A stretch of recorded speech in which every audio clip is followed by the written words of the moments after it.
Hey, where are you right now? I'm at work, at the office. My husband calmly stated this without changing his tone of voice. He's lying. You're right in front of me. To betray me so easily? Well, I have my plans too. By any means necessary, I'll send you straight to hell.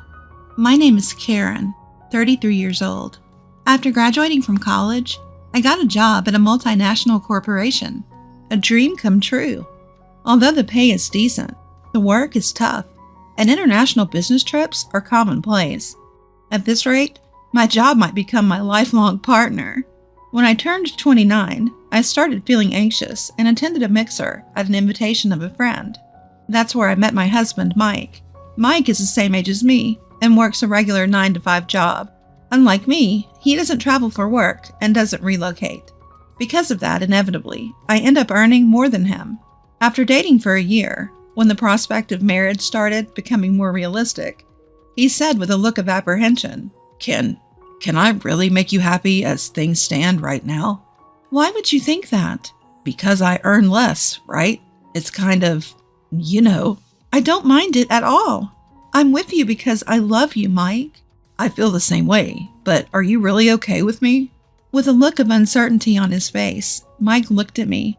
Even his doubtful expression seemed endearing to me. I looked directly into his eyes and expressed my true feelings. I want you, Mike. It's you I love, not anyone else. Karen, thank you. I want to be with you too. A month later, he officially proposed to me. That fall, we had a beautiful chapel wedding and were blessed by many friends and family. Despite my hectic work schedule, I felt incredibly happy enough to forget all the hardship.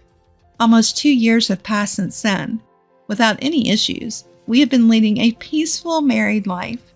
Considering our age, it's about time we start thinking about having children. That's what I was starting to think one day. When I got home from work, Mike, who should have been home before me, was nowhere to be found. Mike? I peeked into the other rooms, but he was not there. When I checked the front door, I noticed his shoes were missing. I checked my phone, but there were no messages or missed calls. What could have happened? He always comes home before me. If something had happened, he would have messaged me, right? Did something happen to Mike? With a sinking feeling, I quickly dialed his number. Hoping for the best, I held the phone to my ear, and on the third ring, I heard his carefree voice say, Hello? Mike? Are you okay? Okay. What happened? Well, I just got home from work, and you weren't here. There were no messages, so I was worried. Are you okay? Sorry, I have to work overtime today. Overtime? You've never done that before, have you? When I asked curiously, Mike mumbled, Well. After a brief silence, he answered in a rush. The truth is, I've been given a big project. Apparently, if the results are good, I might even get promoted. That's why I need to work overtime, even if it's hard. Promotion? That's great. Yeah, so I think I'll be working overtime more often from now. But don't worry about me. See ya. Wait a minute, Mike. But he hung up the phone without responding. Despite his unilateral attitude, I felt happier than anything. So Mike finally has a chance for a promotion. He was always concerned about the difference in our incomes. I hope this gives him some confidence. Of course, I have no complaints about his current salary. At least as long as we both keep working, we won't face any hardships. However, if his income increases, it would bring even more comfort to our lives, especially considering the possibility of children in the future. A promotion for him would be more than welcome. Since that day, he stopped coming home at the usual time. Even his days off became work days, and our time together decreased. When I come home from work, Mike is not there. Even on the rare days off, he's not home. This was lonelier than I had imagined. However, his future promotion is on the line. I wish he would come home early once in a while. I want to spend the day off together, just relaxing. If I prioritize these feelings of mine, it would be a nuisance to him. Considering this, I could not possibly confront him. So I decided to immerse myself more in my work to drown out the loneliness. I also have an overseas business trip planned soon, so I'll work just as hard as he does. After all, even if I go home early, he won't be there. Thinking this, my overtime increased as well. But as the time spent with him decreased, my heart reached its limit. I don't think I can bear it anymore. Knowing that it might be a burden for him, I decided to express my feelings. "Welcome home, Mike. I have something I want to talk about." I said this to my husband when he returned from work that night. Talk about? Does it have to be today? I'm pretty tired. Huh? I was taken aback, unable to find words. However, there's no point in giving up here. I continued the conversation without losing heart. "I'm sorry, but it's something I really want to discuss." Ha! If you have something to say it quickly. I need to sleep early for tomorrow's work. Tomorrow is Saturday. Are you going in on your day off again? Sometimes you should relax at home. Enough already. You're nagging. I'm busy, don't you get it? Is it fun for you to bother me? That's not what I meant. Please stop bothering me. Don't you realize how crucial this period is for me? Yes, you're right. I'm sorry. His face turned angry, something I had never seen before, which startled me. I'm tired. I'm going to bed, he said, and left the room. Left alone, I began to shake uncontrollably out of fear. What on earth just happened? I've never seen Mike like that before. I understand he's busy, but there's no need to speak like that. Though my dissatisfaction was growing internally, I couldn't voice it. We should have been able to resolve this through a proper discussion, as we always have. But I was too afraid to express my true feelings to him at that moment.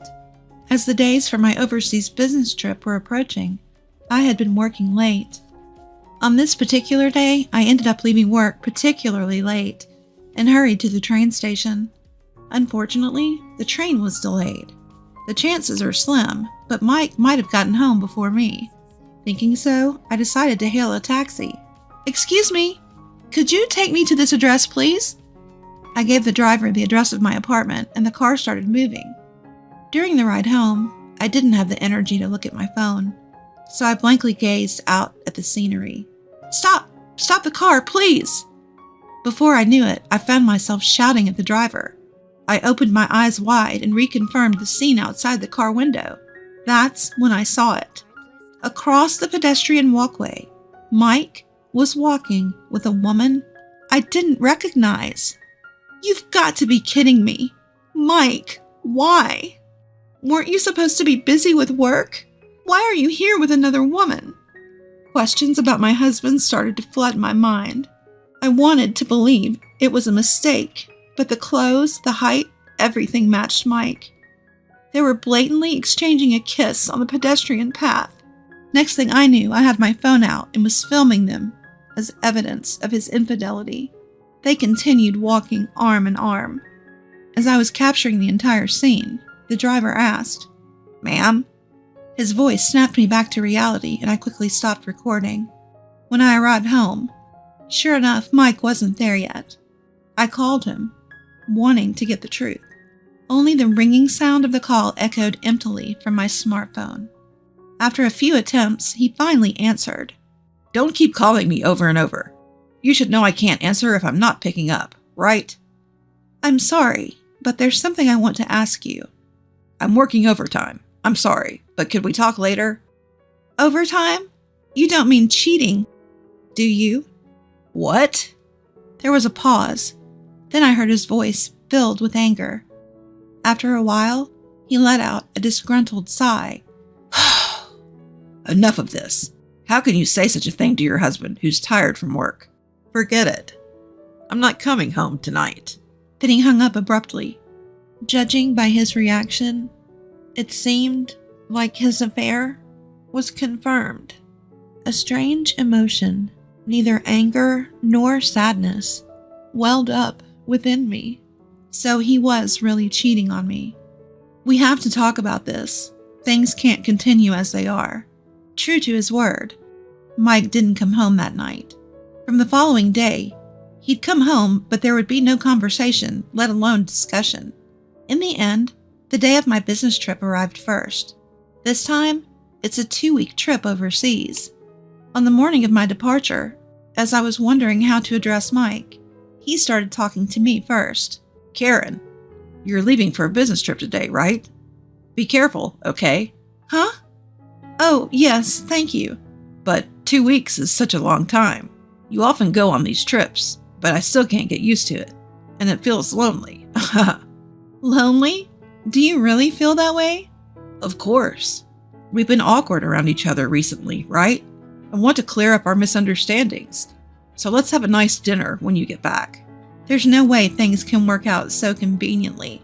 He's just trying to cover up the fact that he's been cheating, spouting nonsense. Anyone with a bit of thought should be able to see through it. But for some reason, I chose to believe his words at the time.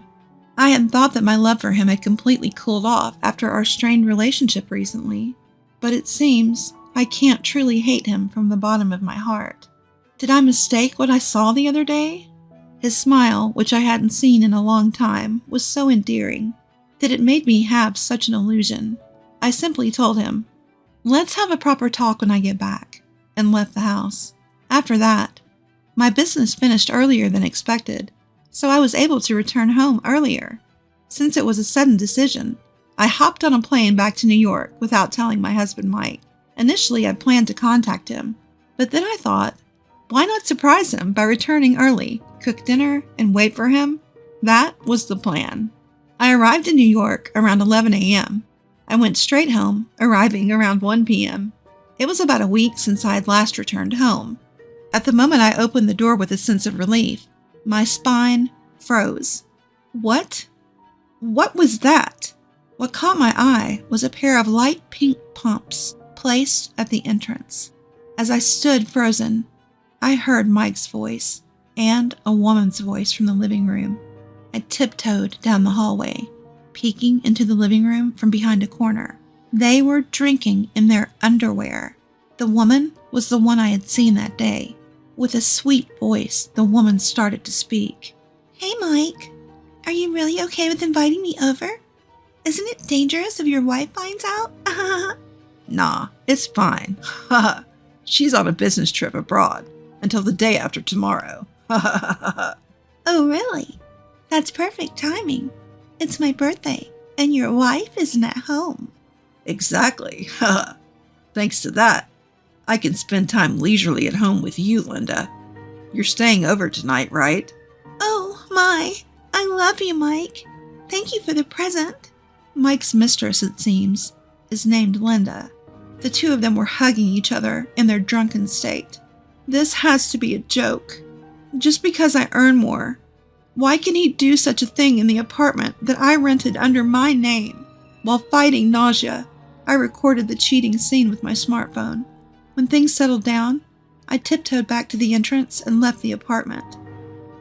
Sweat poured out, and my heartbeat pounded. Despite the situation, I was still believing in him somewhere. Sweat poured out, and my heartbeat pounded. Despite the situation, I was still believing in him somewhere. I wanted it to be a lie, yet the scene earlier wouldn't leave my mind. I can't continue as his wife anymore. Finally, I decided to resort to my last option. I dialed Mike's number and waited for him to answer. Answering my call with a casual hello, I made sure to speak with an air of urgency. "Hey, where are you right now?" Huh? I'm at work, of course. What time do you think it is? "Yeah, I guess so. I'm sorry, but it seems like someone's home right now." Not quite grasping the situation, my husband's voice wavered as he stammered. What? Speaking to him, who was likely unaware of the reality, I wove in a bit of deception. "So here's the thing. My trip got finished early, and I came back home, and when I got to the front door, I could hear someone talking inside." You mean to tell me you're standing outside our apartment right now? He questioned. "Yes, that's right, Mike. What should I do? Should I go inside to check?"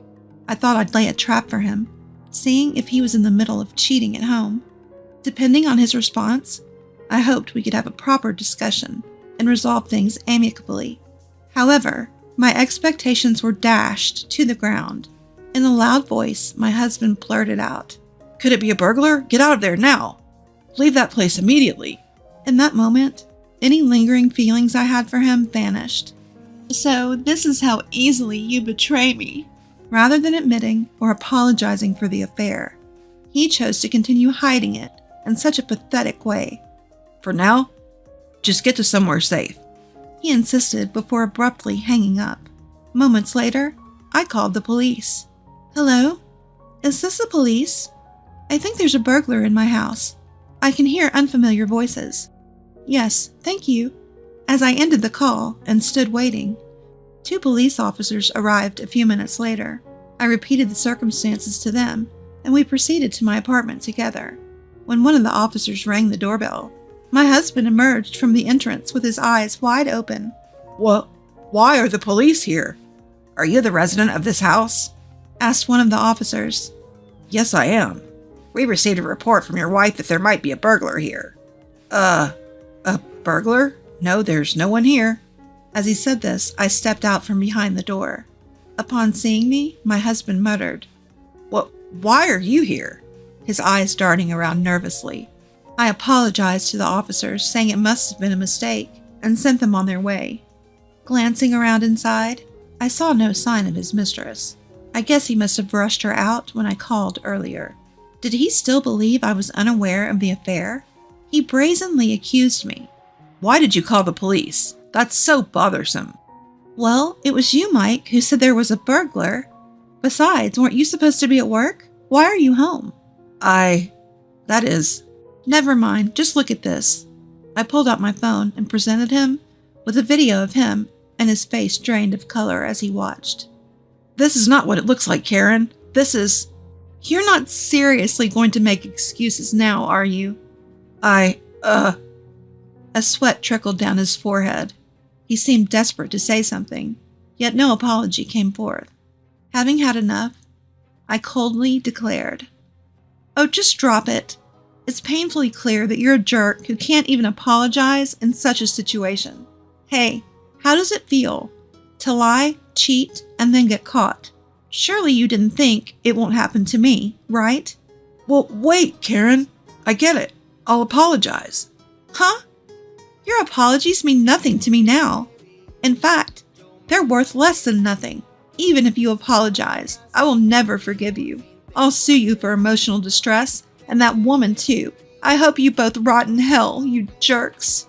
Fueled by anger, I drove Mike out of the house and locked the front door. He made a ruckus outside for a while, but when I continued to ignore him, he eventually left. Later, I got a call from my in-laws telling me that Mike had returned, saying he had nowhere to go.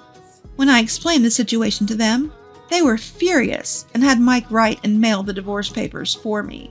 Thanks to that, my divorce was finalized without a hitch. The day after, I told my in-laws that the papers had been accepted. They kicked Mike out and apparently cut ties with him. I claimed emotional distress from Mike and the woman he cheated with through my lawyer, insisting on a lump sum payment.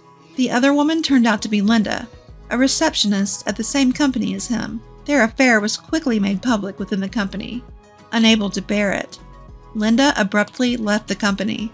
As for Mike, he's enduring the piercing gazes of his colleagues and somehow managing to get through his work. I later found out that his promotion was all a lie, just a tactic to hide his affair. I feel so foolish for being deceived by such a man, but at least I was able to make the decision to divorce. From now on, I intend to devote even more energy to my work and aim for higher positions. I'm determined to prove that marriage isn't the only path to happiness, and I'm ready to do it on my own terms.